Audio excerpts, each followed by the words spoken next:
Mi nombre es Taran Donovan, y la última vez que vi a mi hermana antes de esa noche, me dijo que estaba desapareciendo en la irrelevancia.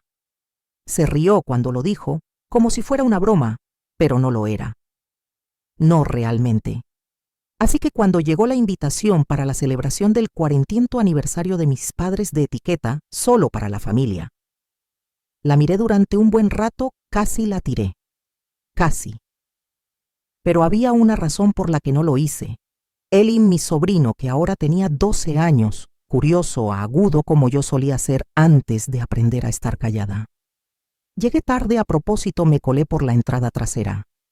No quería ser el centro de atención.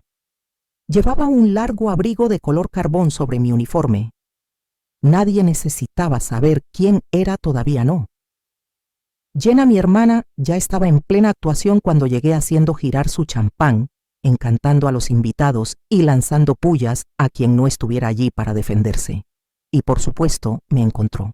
Taran dijo lo suficientemente alto como para hacer eco.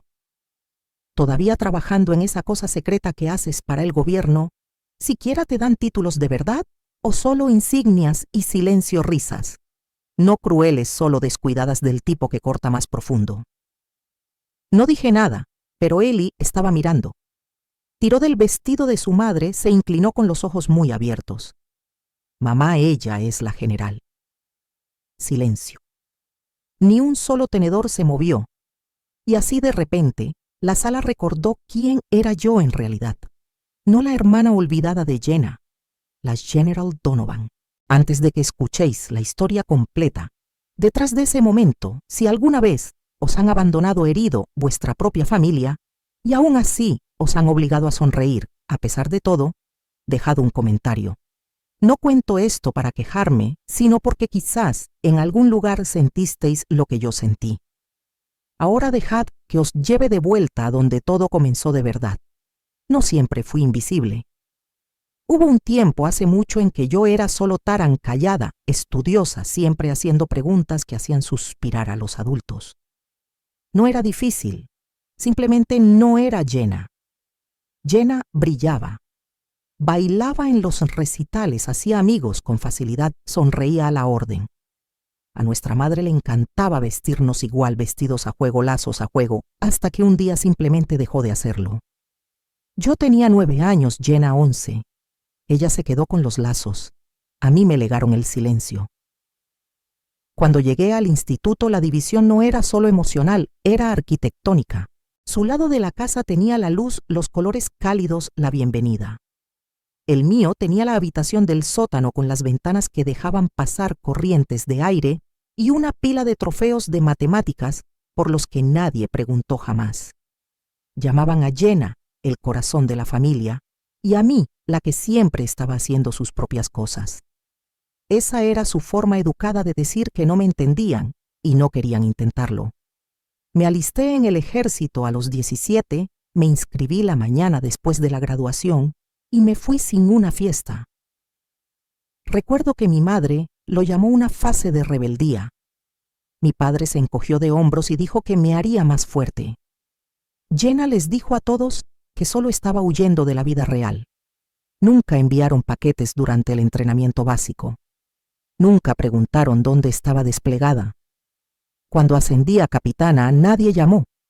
Cuando ascendí a coronel a los 33 años, joven, incluso para un prodigio, se olvidaron de responder al correo electrónico. El único que se dio cuenta fue mi abuelo. Era coronel retirado de la Fuerza Aérea. Me escribía una carta cada mes, sin importar dónde estuviera. Me llamaba exploradora. Decía que le recordaba al tipo de soldado que ya no se fabrica. Cuando murió, encontré una carpeta en su estudio con recortes de noticias, citaciones, incluso fotos que no sabía que existían. Todas mías. Mis propios padres nunca habían guardado nada. Volví a casa solo una vez después de eso. Fue en Navidad. Me dijeron que no me molestara en traer regalos. Cuando llegué, los hijos de Jenna estaban abriendo bicicletas nuevas y consolas de videojuegos. Nadie me dio las gracias cuando le entregué a Eli un kit de ciencias para principiantes. Tenía 6 años, el único que me miró a los ojos ese día. Me fui antes del postre. Después de eso dejé de intentarlo. Construí una carrera en silencio. Serví en 5 misiones, comandé a 3 generales de brigada que no podían mirarme a la cara porque yo los superaba en rango. Negocié corredores de evacuación en lugares que Jenna nunca se atrevería a pronunciar. Yo era a quien llamaban cuando el mundo ardía en llamas. Pero seguía siendo solo Taran. Y cuando celebraron esa gran fiesta por el 60 cumpleaños de nuestra madre, con un reportaje en primera plana del periódico local Arcos de Flores, vestidos rosas a juego, a mí ni siquiera me mencionaron. Una vecina me envió un recorte con una nota adhesiva. Pensé que querrías esto. Tu hermana se veía preciosa. Guardé esa nota no por dolor, sino como prueba. Prueba de que una vez había intentado importar a personas que solo veían lo que brillaba. Así que cuando llegó el sobre para el 40º aniversario con papel dorado y la caligrafía en espirales de Jenna, no sentí nada. Ni ira ni esperanza, solo un único pensamiento: que me miren a la cara cuando se rían esta vez. El lugar era un club de campo a las afueras de Charlottesville. Columnas blancas, un cuarteto de cuerda canapés, con nombres demasiado largos para las servilletas. Todo el mundo parecía pertenecer allí. Yo no, pero nunca lo había hecho. Llegué 30 minutos tarde a propósito. Llevaba un abrigo largo de color carbón elegante y discreto planchado sobre mi uniforme. No vestidos, solo el reglamentario. Limpio, inconfundible, pero oculto. El aparcacoches no hizo preguntas. Vio la etiqueta en mi salpicadero y me abrió la puerta sin decir palabra. Un saludo silencioso a su manera. Dentro todo eran risas y champán. Jenna estaba de pie cerca de la chimenea enmarcada como un centro de mesa. Su vestido brillaba un carmesí hasta el suelo, con lentejuelas que captaban cada luz. La gente la rodeaba, familia, amigos, clientes, primos, lejanos, todos orbitando su gravedad como si ella fuera el sol. Me vio en segundos. Lo noté en el parpadeo de su sonrisa. No esperaba que viniera. Taran llamó en voz alta y etérea: «Mirad quién ha decidido reaparecer». Las cabezas se giraron. No me inmuté. Se deslizó hacia mí con los brazos abiertos en una falsa bienvenida y luego se echó para atrás en el último segundo como si lo hubiera pensado mejor. «Todavía trabajando para el gobierno», dijo con voz cantarina. «¿O es esa cosa de operaciones encubiertas que haces?» Unas risas educadas resonaron a nuestro alrededor. «Sinceramente», continuó dirigiéndose a su audiencia, «nunca sé qué decir cuando la gente pregunta a qué se dedica mi hermana. Es reservada, lo que solo la hace sonar como una espía o una conserje en el Pentágono». Risas de nuevo, más fuertes esta vez. No dije nada. Un hombre que recordaba vagamente de la iglesia se inclinó. «Entonces, ¿a qué te dedicas exactamente?», sonreí educadamente. «Estoy en logística». Eso les hizo reír más fuerte. Jenna echó la cabeza hacia atrás, sus pendientes de diamantes, balanceándose como pequeñas dagas. «Eso es tan típico de ti, Taran. Siempre vaga, siempre en otro lugar». Pasé a su lado sin decir palabra, dirigiéndome hacia el fondo de la sala, donde la multitud disminuía y el ruido se desvanecía en un suave violín. Me quedé junto a la ventana, dejando que mi reflejo se difuminara en el cristal. Y fue entonces cuando lo sentí, un pequeño tirón en la manga de mi abrigo. Me giré. Eli, de 12 años, ahora más grande de lo que recordaba, pero con los mismos ojos pensativos. Me miró, dudó y luego susurró: «¿Puedo preguntar algo?». Asentí. Se acercó más con la voz apenas audible. «Vi tu foto en la presentación de diapositivas de nuestra clase. Eres la General Donovan, ¿verdad?, del video informativo de la OTAN». Sus palabras eran puras. Sin asombro, sin miedo, solo curiosidad. No hablé, solo le di el más leve asentimiento. Él retrocedió con los ojos muy abiertos y se volvió hacia la sala. «Mamá». Su voz fue más fuerte esta vez, lo suficiente como para oírse. «Mamá, ella es la general». El violín chirrió cuando el arco resbaló. Alguien jadeó. Los tenedores se detuvieron en el aire. La boca de Jenna se abrió. No salió nada. Sus ojos se desviaron hacia mi abrigo, hacia Eli, y luego de vuelta a mí. Y por primera vez en su vida, pareció insegura de qué decir. Me quedé quieta. Dejé que el momento respirara. Al otro lado de la sala, un hombre de uniforme, retirado a juzgar por los distintivos, se levantó lentamente de su silla. Enderezó los hombros, se acercó con precisión y se detuvo a 2 pies de mí. Luego saludó. «Señora», dijo. Devolví el saludo nítido y silencioso. La mano de Jenna tembló alrededor de su copa de champán. Su sonrisa se desmoronó en las comisuras. No dije una palabra. Algunas verdades no necesitan ser dichas, solo necesitan ser vistas. La risa de Jenna murió en algún punto entre la incredulidad y el pavor. Sus mejillas se sonrojaron, pero no por el vino. Miró a su alrededor como si el momento pudiera disolverse si suficientes personas miraban hacia otro lado, pero nadie lo hizo.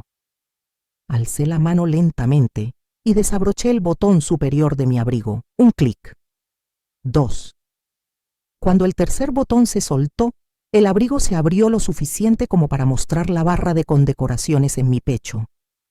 Hileras profundas de color sombra e historia medallas, que no reconocían pero que de alguna manera entendían. Me quité el abrigo y lo doblé sobre un brazo. Debajo mi uniforme mantenía su forma preciso y silencioso. 4 estrellas de plata en cada hombro. Un parche en mi manga derecha con la insignia de la OTAN. Sobre mi bolsillo izquierdo una única placa con mi nombre. Donovan. La sala no jadeó esta vez. Simplemente se quedó en silencio, un silencio reverente, casi incómodo, del tipo que ocurre en lugares de culto o en campos de batalla antes de que se dé la primera orden. Jenna parpadeó como si sus ojos le estuvieran mintiendo. «¿Eres general?», preguntó con la voz quebradiza. No respondí. No era necesario. El mismo hombre que me había saludado se hizo a un lado mientras una mujer más joven con un traje negro entraba en el salón de baile desde el pasillo. Se movió directamente hacia mí, resuelta y serena, con un auricular visible y un portapapeles en la mano. «General Donovan», dijo, «su comitiva está lista afuera». El silencio se volvió cortante. La gente que nunca había pronunciado mi nombre en voz alta, ahora no podía apartar la mirada. «Gracias, capitana», respondí, mi voz serena. «Sí, señora». Se dio la vuelta y se fue tan discretamente como había llegado. Miré a Eli. Su rostro estaba pálido, pero sonreía radiante. Había algo crudo y real en su expresión, como la forma en que los niños miran a los astronautas o a los bomberos cuando los libros que leen de repente entran en la habitación. «Te veré pronto», le dije en voz baja. Él asintió como si fuera una promesa. Jenna finalmente encontró su voz, pero salió mal como un mal actor tratando de reescribir la escena después de que el guión ya se hubiera quemado. «Podrías habérmelo dicho», dijo. «Dejaste que yo...». «No lo sabía». «No», dije suave pero firme. «No querías saberlo». Sus labios se separaron, pero no siguió nada. Miré alrededor de la sala por última vez, a la gente que se había reído antes, a los padres que nunca preguntaron dónde estaba, a los primos que nunca enviaron una tarjeta cuando ascendí de rango. Y pensé, no con amargura, sino con claridad, cómo todos ellos habían memorizado una versión de mí que nunca existió. No les debía nada, así que me di la vuelta sin fanfarria y caminé hacia la salida. Cada paso resonaba como un signo de puntuación. En la puerta me detuve no para hacer una declaración, solo para respirar. Fue entonces cuando mi padre me llamó con la voz insegura por primera vez en mi vida. «Taran». Me giré ligeramente, lo suficiente para verlo, lo suficiente para ser vista. «Siempre pensé que se te pasaría», dijo demasiado bajo para que la mayoría lo oyera. «El ejército, la ambición. Pensé que era una fase». Le di una mirada que no contenía ira, solo verdad. «Nunca fue una fase», dije. «Fue en quien tuve que convertirme cuando no me dejabais ser yo misma». Luego abrí la puerta. Afuera la comitiva esperaba 2 todoterrenos negros banderas en los guardabarros, el conductor principal de pie en posición de firmes. Salí a la noche como si me perteneciera, y por primera vez en mi vida no sentí que tuviera nada que demostrar porque la prueba ya había hablado. No a través del rango o las medallas, sino a través de un silencio ganado, elegido completo. El viaje de vuelta a la base fue silencioso. Mi ayudante se ofreció a poner música, pero negué con la cabeza. Necesitaba el silencio. No el tipo incómodo con el que había crecido, sino el que te permite finalmente exhalar. De vuelta en el centro de mando salía la noche fría. Los focos zumbaban sobre mi cabeza, mientras los soldados realizaban las últimas comprobaciones para la rotación de la mañana. Saludé a una joven teniente cerca de la puerta. Se enderezó en respuesta. Sus ojos se posaron en mis estrellas. Respeto, sí, pero también algo más. Reconocimiento. Dentro de mi oficina me quité el uniforme y me puse el uniforme de faena estándar que usaba para las mentorías. Las medallas se quedaron guardadas en el cajón. Allá afuera, con los jóvenes oficiales que entrenaba, no se trataba de títulos. Se trataba de la verdad. Todos los martes dirigía un programa de liderazgo para cadetes de primera generación y mujeres soldado a las que les habían dicho que no eran suficientes. Nos sentábamos en sillas plegables en un círculo. Sin rangos, sin nombres, solo historias. Dolor, fuerza, crecimiento. No daba sermones. Escuchaba. Y cuando me preguntaban por qué me quedaba, por qué seguía luchando batallas, incluso fuera del campo, les daba la misma respuesta cada vez. Porque nadie me dio permiso para importar. Así que tuve que crear el mío propio. Esa frase era de mi abuelo. La había escrito en la última carta que recibí de él semanas antes de fallecer. Estaba escrita a mano con letras de imprenta toscas y nítidas, como siempre escribía doblada en 3, metida en el forro de mi mochila cuando me ascendieron. Nunca vivió para verme llevar 4 estrellas, pero llevo sus palabras como una armadura. Me quedé en la plataforma de observación esa noche y miré la fila de barracones que habíamos renovado la mayoría de ellos, ahora con nombres de mujeres, que nunca salieron en las noticias, pero que cambiaron la vida de alguien. Ese era el legado que me importaba, no las medallas ni las comitivas. A veces en raros momentos de quietud pensaba en Eli. Me había enviado una carta una vez meses antes de la fiesta. Su madre no lo sabía. La escribió a lápiz con letras de imprenta torpes con preguntas sobre mapas y zonas de conflicto y por qué los uniformes tenían tantos distintivos. Había respondido a cada una a mano, adjunté un cuaderno de trabajo sobre liderazgo y envié una pequeña moneda con el escudo del ejército. Nunca respondió, pero supe que la recibió. La forma en que me miró esa noche recordaba cada palabra. Él fue el único en la familia que alguna vez me había visto de verdad. Y eso significaba más que 1000 brindis vacíos o disculpas tardías. Me quedé en la plataforma hasta que el viento arreció. En algún lugar detrás de mí, las luces del parque de vehículos parpadearon para el mantenimiento temprano. Otro día, otra rotación. Pero esta noche sentí como si algo se hubiera cerrado, o quizás simplemente se hubiera abierto. El legado no es lo que te permiten dejar. Es lo que construyes cuando nadie está mirando. La solicitud llegó un viernes a través de los canales oficiales de la base. Extrañamente formal, se solicita autorización de visitante civil para Jenna Prescott y el menor Eli Prescott. Por un momento consideré denegarla, no por ira sino por precaución. Luego pensé en Eli y en su voz esa noche, en el brillo de sus ojos. No había apartado la mirada. Aprobé la visita. Llegaron el martes siguiente a media tarde. Jenna parecía más pequeña de lo que recordaba, no físicamente, sino en presencia. Sin vestido rojo, sin tacones de plataforma, sin conjunto de joyas a juego, solo un abrigo azul marino que le quedaba holgado y unas gafas de sol que no se quitó hasta que entró en la sala de reuniones. «Hola», dijo en voz baja e insegura. Eli se adelantó primero.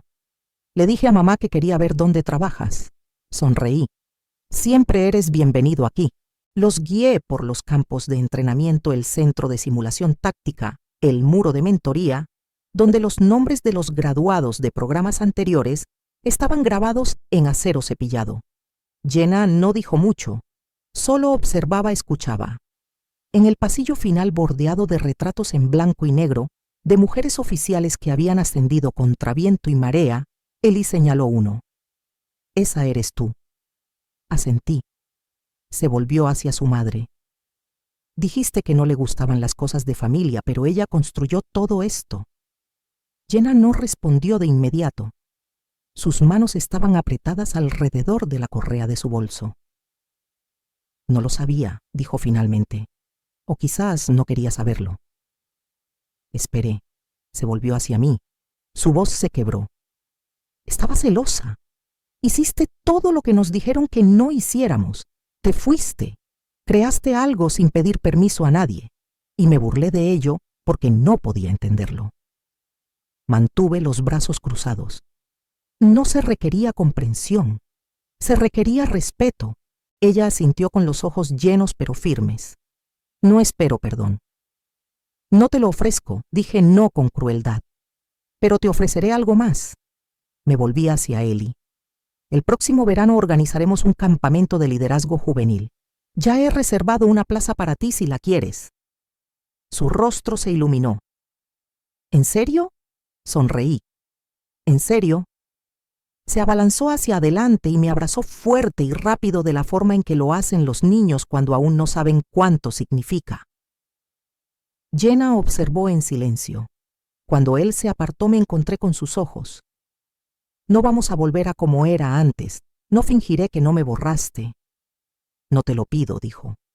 Pero quizás pueda empezar a estar presente ahora. Asentí una vez. No por mí, por él. Tragó saliva con dificultad. Entendido. A la salida le di a Eli un pequeño pin. El escudo plateado del ejército. Lo había llevado en el bolsillo de mi abrigo esa noche. Guarda esto, le dije, pero solo si prometes hacer las preguntas que nadie quiere responder. Él sonrió, como tú, exactamente como yo. Se fueron en silencio, pero esta vez no era del tipo que dolía. Era del tipo que dejaba espacio para algo mejor.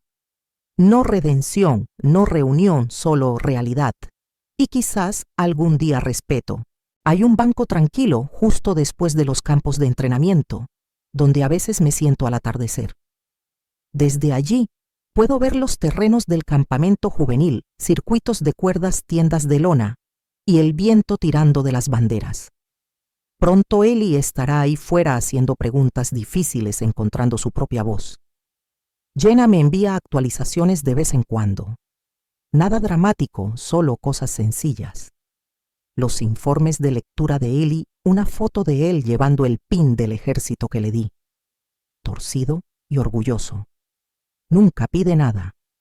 Quizás esa sea la disculpa. No pretendemos ser cercanas, no lo somos. Pero ahora hay honestidad donde antes vivía la negación. Y eso es más de lo que esperaba. Las medallas permanecen en su estuche. Pero sobre mi escritorio hay una foto de Eli con los otros cadetes con los brazos cruzados como si ya se hubiera ganado su lugar. Veo esa cara y recuerdo el momento en que me miró sin miedo.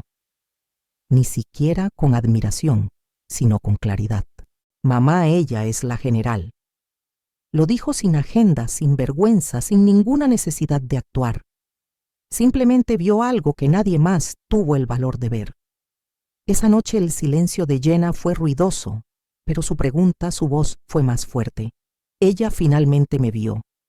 Pero él me vio primero.